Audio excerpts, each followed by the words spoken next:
Neste vídeo vamos tentar ganhar alguma intuição, estabelecer aqui alguma intuição para a fórmula que representa a segunda lei de Newton. Força igual a massa vezes aceleração. E para isso, considera o esquema que está aqui em cima. Ele representa dois cavalos a puxarem, dois cavalos exatamente iguais, ok? Suponho que era possível termos dois cavalos exatamente iguais e a puxarem duas cargas exatamente iguais. E que nós estabelecemos uma corrida entre estes dois cavalos com as suas cargas. A partida é aqui nesta linha e a chegada é aqui. E o que eu te pergunto é qual dos dois conjuntos chega primeiro à meta.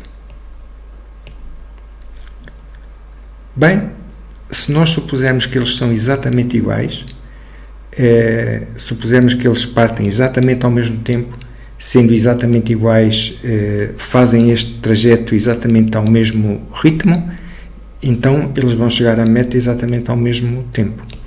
Bem que nós podemos dizer, pronto, mas não há cavalos exatamente iguais, nem há cargas exatamente iguais, nem o piso que aqui está é exatamente igual, nem o que se passa nas cabeças deles, nem a disposição física deles é exatamente igual. Ok, podemos dizer tudo isso, mas imagina que tens uma situação absolutamente ideal.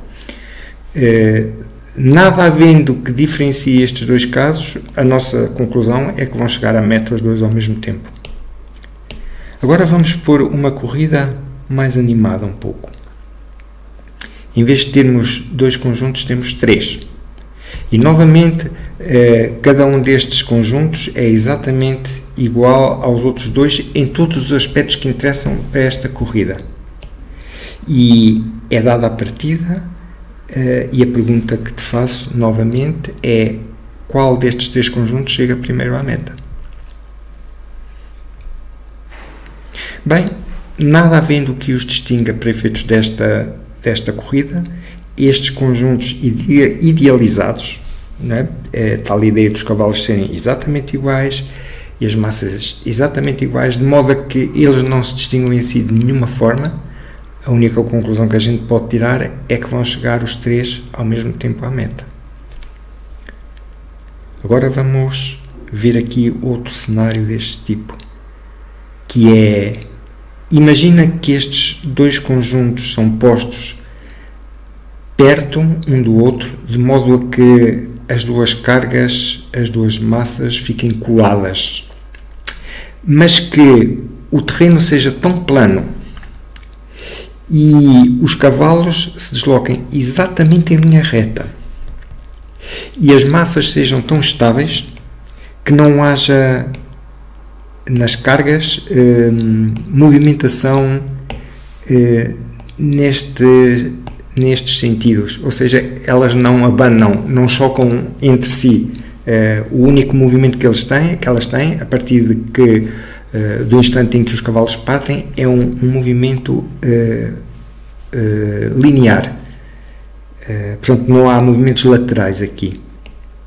Ou seja, nem esta carga causa atrito nesta aqui, batendo contra ela, portanto, nem a carga de baixo trava a de cima, porque para isso tinha que bater contra ela e haver algum atrito ali, nem a carga de cima trava a que está em baixo. E então, o que eu te pergunto novamente é, uma vez que estes três conjuntos partam, qual deles chega primeiro à meta? Ora, a resposta aqui é, se o facto destas duas cargas estarem coladas não afeta o movimento delas, porque os cavalos indo ao mesmo ritmo, nenhuma delas pode travar a outra, porque repara, para por exemplo, esta aqui travar esta, é porque se esta de cima trava esta, é porque a de cima teria que ir mais lento e, portanto, impede que a de baixo vá ao ritmo que ela queria. E se a de baixo trava a de cima, é porque a de baixo tem que ir mais lenta do que a que vai em cima, porque só dessa maneira é que trava o ritmo a que a caixa de cima vai. Ora, se os cavalos vão a velocidade igual, são exatamente iguais, isso nunca acontece. Portanto, os 3 cavalos vão novamente cortar a meta ao mesmo tempo. E uma primeira coisa que eu queria que tu aqui visses era, para os 2 cavalos em cima, nada altera se eu soldar as 2 caixas. Se não houver movimentos laterais, se não houver balanços aqui, cada cavalo terá a sensação de estar a puxar a mesma massa. E, portanto, aquilo que eu queria que começasses por ver era: os cavalos inicialmente têm velocidade 0 e chegam aqui com uma dada velocidade da meta, um dado VM. Se eu dividir a velocidade, a diferença delas, a inicial sendo 0, pelo tempo, eu tenho aquilo que se chama aceleração, que é o modo como variou a velocidade entre estes 2 instantes neste intervalo de tempo. Tenho aquilo que se chama aceleração média. Portanto, podes verificar aqui que a aceleração é a variação de velocidade dividida pela variação de tempo. E o que tu podes ver aqui é que, para a aceleração se manter, ou seja, para a aceleração deste conjunto ser a mesma que esta aqui, então neste caso a força que puxa estas 2 massas e a força e a ação que os cavalos fazem tem que ser o dobro daquela que é feita para puxar a carga que aqui está. E suponho que possas concluir aqui, ou concordar, que se aqui tivéssemos mais um cavalo e mais uma massa e tivessem os 3 juntos, então estas 3 massas chegariam à meta ao mesmo tempo que esta aqui. Portanto, a massa triplica, também triplica a força, a massa duplica, também duplica a força, portanto a força é proporcional à massa. A força tem que ser igual a uma expressão qualquer, vamos chamar K, vezes a massa. Se agora rodarmos esta figura 90 graus e ficarmos com as 3 massas aqui, e agora a nossa chegada, a nossa meta for a superfície da Terra, e aqui em cima tivermos 3 massas exatamente iguais, se nós largarmos as massas ao mesmo tempo, se elas estiverem perto entre si, não estiverem em pontos da Terra distantes, se estiverem à mesma altura, então o tipo de ação que a Terra faz sobre cada uma delas é exatamente o mesmo. Então, elas vão chegar ao chão ao mesmo tempo, largadas assim. Podes pensar que agora a atração que a Terra exerce sobre elas faz as vezes que o reboque que os cavalos fizeram nos outros exemplos que vimos acima. E se agora juntares 2 massas destas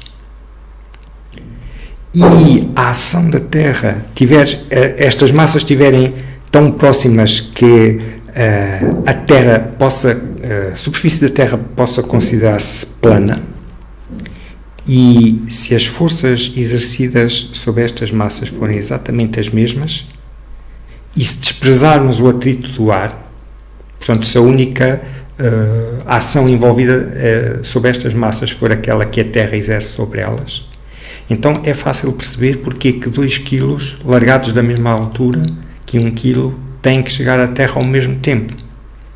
Porque, repara, temos o mesmo caso que há pouco vimos, de 2 cavalos a puxarem uma carga dupla e um cavalo a puxar uma carga simples. Portanto, desprezando o atrito do ar, as 2 massas chegam ao mesmo tempo.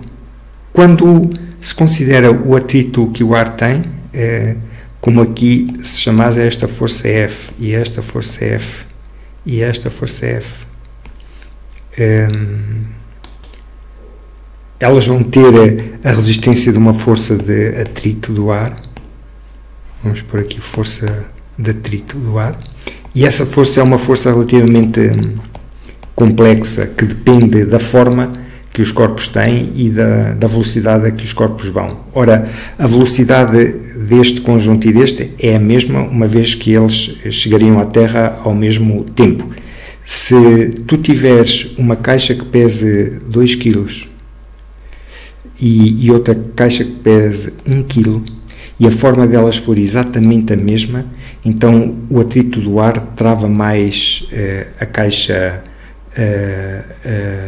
mais pequena do que trava a caixa de menor massa do que trava a caixa de maior massa. Porque nesta caixa, devido à forma, tu terias a força que a gravidade exerce oposta à força do ar. E nesta caixa, se ela tivesse a mesma forma, tu terias 2 vezes a força que a gravidade exerce, porque temos 2m, oposta à força do ar. Portanto, tínhamos cada massa tem exercida sobre si F, teria apenas sobre si uma ação de F sobre 2A.